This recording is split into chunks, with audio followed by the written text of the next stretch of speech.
Good afternoon, good afternoon. We are now at episode 2 on Lunchtime Lifter. Episode 2's topic is marriage. Marriage for the young and saved. And I have Prophet Monique Tuff speaking on marriage. Could you tell us a little bit about your marriage? How long you've been married? Okay, so I like to keep it real. This is my second marriage. Was married for the first time 10 years. Okay. Got pregnant before I got married. And I believe we were just having fun, so to speak. Okay. And so we were trying to do the right thing, but he was not my soulmate. Okay. So I was married for 10 years, divorced, and now I'm married again. Was married 14 years this past June. Congratulations. Yes, thank you. And it's a good thing. It's definitely a good thing. All right. So I am really happy to have Prophet Monique Tuff here to talk to the young and saved about marriage, because let's keep it real. Our generation is not staying married as long as our parents or our ancestors. Like, I'm still trying to meet someone who has at least been married 5 years. So I did a poll. I have some questions, and I'm going to ask a seasoned person to help us young and saved people on the topic of marriage. So my first question that I have for the poll that I took from young married couple is that, can you remember a specific moment in time when you knew you would end up marrying Maurice? I think it was, we had dated 4 years, and I dated that long because I actually didn't think I was going to get married again. After I got divorced, I was like, we're just going to ride this out, and maybe when I get old, settle down with somebody. But there was a difference, and I have to admit that Maurice was the first person I knew that I fell in love with. Oh, wow. Right. Okay. All right, the second question was, when you said I do, could you imagine that you'd still be married 10 years later? For personally speaking, that's kind of a question, an answer on the fence, because if we're being honest, I had a lot of things personally that I needed to fix and resolve. So my concept was still in the mindset is, I'm going to get you before you get me. Okay. But what happened in the marriage was, I was yoked with someone who was not raised that way, and he had and was raised to be married through what the vows say. Oh, wow. And he had to talk to me and say, Monique, maybe this is something that at some point you may need to think about, because when I married you, I'm in this for the long haul. So that being evenly yoked with someone will kind of rear you in to actually change your mindset and perspective, because that is not, even though my parents are still married, I had seen a lot of things that had kind of tainted what marriage should look like. Okay. Yeah. Right. Now, so from what I heard, the next question was, do you think you fully comprehended what it meant? It looks like you did kind of fully comprehend what it meant, like what you were getting yourself into. Right. And young and saved, as you heard that she knew what it meant. A lot of us get married and we don't know what all of that entails. And just me being a single, I was very excited about this topic because I'm trying to get married. And I'm excited about this topic too, because being married now 14 years, going through the process, I understand now what God requires first out of marriage, and then I understand now the work that it takes to truly be married.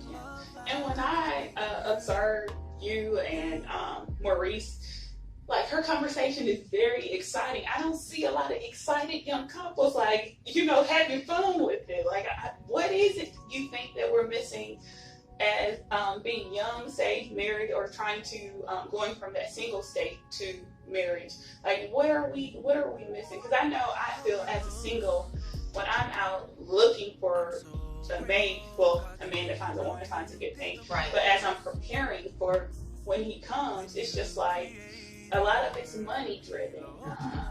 A lot of it is what you have, what you have to provide. Like, materialistically. Right. And it's like we've gotten outside of love. Like, I understand you should have the credit. You should be prepared to get ready, to build a family. You need to, those things. You need to be, a woman. But also, it's just like we have that part, but the key thing that we're missing is love. Like, right. I think another key thing that you're missing is a lot of comparison. Okay. Because you kind of backtrack. You said things about credit, and I always say biceps and triceps. You're looking at the physical. Okay, so he may drive up in a certain car and pick you up and can wine and dine you, but that's just in the moment. Okay. The first line of communication that we should be asking is God, like, is this for my mate? But comparison, we will look at someone else's relationship and not know the depth of it, just the surface of it, and then we're like, well, I want a man like that, or I want that, and you don't know what's going on behind the scenes, because a lot of people, we can mask a lot. Yeah. We can mask a lot. But what I will say is, people are getting a list, and they want 100% of that list, and you're never going to find everything you want in a man. And if you do, a lot of times we're not even prepared to receive what we're asking for. And then the second thing is, as women, our lists are going to look different from each other. Like, you may look at your friend's boyfriend. All right, we are back. We are back. So, like I was saying in the previous cut, I did not appreciate that about my ex, Sammy. He was, he really put up with me, but I just didn't think anything of it. And now that I'm back out seeking love, I'm like, I really miss that, because it, when it's gone, it's just like, and you go into another relationship and you don't see that. It's just like, wow, that's a big piece missing. Yeah, the unconditional piece of it. And it's something I learned from, actually. Okay. You see these people asking some questions. Okay. Okay. Okay, I like this one. Okay. What's one thing that makes you feel glad you married Maurice? The love. The love. The unconditional love. Okay. Maurice has helped me to grow. Helped Monique to grow up. Okay. Oh, wow. Really has. There's a lot of disconnects that I had that Maurice has. One being family. Okay. And I did not know how, I didn't realize how much that meant to him, because I didn't have that connection. So that helped me with my own children, because there were things that were lacking in my relationship with my children. So that's why I go back to one of the basics of asking God who to marry, and then being evenly yoked, because where you're missing something, they will complement that. Okay. And the reverse of that. All right. And this is the last question. Okay. And I think it's just really a overall question. Like, what is a key piece or a key advice that you can give the young and say, because I know we're listening on this marriage topic, about just young marriage, or just the whole topic of marriage. I'll kind of let you have your way with that question. Okay, I was going to say that's a lot of steps. So, ladies, the first thing I would want to say, ladies and men, don't get caught up on the wedding experience. That is just one moment in time, and in that one moment in time, it can be jaded. It can be there's a lot of fluff in there, and the wedding experience will set you up to not make the marriage what it should be. I think that you already covered it. When I thought, the things that I thought about is we get caught up in the 3 to 5 year plan. Yes. We get caught up in our own agenda. Yes. We get caught up in our own selfish wants and needs. And what happens is we get caught up. Yeah. And so we will get with someone. We will stay in relationships too long. We will allow things that or compromise things that don't line up with what we believe. And so that's a loaded question. I think the first thing, being young and saved, is to truly save yourself, men and women. It is not passe to save yourself. And when I say this is an adult show, right? So I mean, not restraining from having sex is what I mean. I have seen, flat out, right? I have been a part of too many marriages, weddings and marriages where God has truly honored them keeping themselves. And it's not too late to keep yourself. It's never too late. The second thing, no, not the second thing, one of the other things is, I would say, to really seek God. Seek God first. Say, Lord, is this who I'm supposed to have? Is this who you want in my life? And then be prepared for what answer he gives you. If he says no, celebrate the no. If he says yes, celebrate the yes. Because both, right, yeah. And it's tough because both, though, end up doing what he asked you to do, and you can't win, you can't lose doing what God tells you to do. I think that we are, the society these days, you guys, I was young and single with kids back in the 90s. Okay. So it looks totally different now. Okay. You know, the women, they alter themselves. People are attracted to the physical first. Yeah. It's about the money. Yeah. It's about what they see on social media. Yeah. And all those things fade away. And I'm one of those believers that when you get by yourself, you know more than anything about who you are. Right. And all those things they will never fulfill who you are. Never fulfill who you are. And so marriage is something that is sacred. Marriage is something that God honors. And marriage is, the first covenant is with God first. It is not even with your mate. It is with God first. God has to be first in everything. Even if you go through every story in the Bible, anything that God got this upset with or chastised was when they broke the covenant with him. So we need to recognize that marriage is sacred. And also, and this may be a hard one, everybody's not called to be married. Woo-hoo. Hope that's not me. But those are just questions that you have to get in your quiet time with God. Mm-hmm. And we've just gotten away from the basics of marriage. Marriage now is you know, that people are throwing marriage away. Like I said, marriage is work until God calls you home. Marriage is work. And I'm telling you from personal experience, marriage is work. And I'm not talking about the little fluff, how we can come out and say, yeah, you know, we had a bad time, we had ups and downs. There are times where you do not like your mate. I've heard people say that sometimes, you know, they would be at the top of the stairs and I didn't care if they fell down the stairs. You know, I loved them, but that day I didn't like them. You look at when children are involved, when finances get involved, when our feelings and emotions get involved. There's just a lot that we have to consider.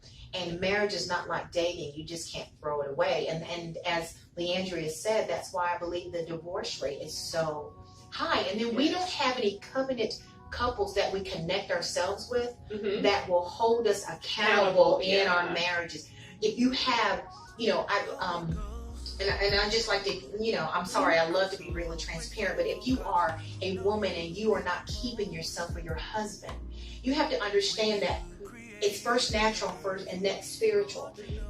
If your husband is, all men are visual, and if your husband is not attracted to you, or you're not keeping yourself to where he would want to be attracted to you, he may go outside the marriage, or he may start to wonder or to look. But if you have a covenant couple, or if you have an open, when we have to not be so sensitive all the time. So if your husband is coming to you and saying, you know, well, maybe, you know, I would like for you to maybe put on some heels or something when I come home.